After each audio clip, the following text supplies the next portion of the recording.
Good evening అండి. భీమా cinema గురించి మాటల్లో చెప్పకూడదు, ఎందుకంటే ఆల్రెడీ థియేటర్లో నిజంగా ఒక మాస్ సినిమా ఎలా ఎలా ఉంటుందో అలా కలెక్షన్స్ కూడా వస్తున్నాయి.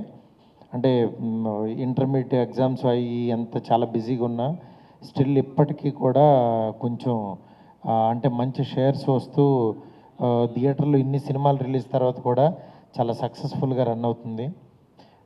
నెక్స్ట్ ఈ సినిమాకి నిజంగా కన్నడ డైరెక్టర్ అయి ఉండి తెలుగు ఆడియన్స్ పల్స్ని ఎక్కడ మిస్ చేయకుండా సినిమాని through out begin to end చాలా గ్రిప్పింగ్గా తీశారు.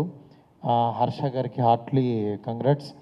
అట్లాగే గోపీచంద్ అన్న గురించి చెప్పక్కర్లేదు, ఎందుకంటే మాస్ ఆడియన్స్ పల్స్ తెలిసిన ఆయన. లాస్ట్ క్లైమాక్స్ ఎపిసోడ్ నిజంగా లాస్ట్ 20 minutes ఈ సినిమాకి చాలా హైలైట్.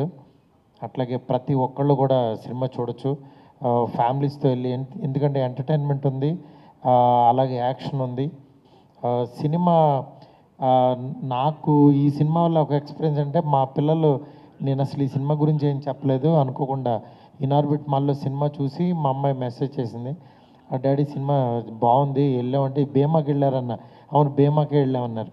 నేను అనుకున్నాను మాస్ ఇళ్ళే చూస్తారేమో ఇక్కడ చూడరేమో అనుకున్నా, కానీ ఇంటర్మీడియట్ పిల్లలు వాళ్ళు వెళ్ళి సినిమా బాగుందని చెప్పారు. అప్పుడు అనిపించింది నిజంగా మంచి హిట్ సినిమా అని చెప్పి. డెఫినెట్గా చూడండి, మీకు ఎక్కడ 1% కూడా డిసప్పాయింట్ చేయదు సినిమా. ఇలాంటి సినిమాని అందించిన రాధామోహన్ గారు నిజంగా చాలా గట్స్ ఉన్న ప్రొడ్యూసరు. ఎప్పుడు నవ్వుతూ ఉంటారైన సినిమా ప్యాషన్ వ్యక్తి. ఇవాళ ఈ సినిమా ఇంత బాగా ప్రొడక్షన్ వాల్యూస్తో వచ్చిందంటే నిజంగా ఆయన ప్యాషన్.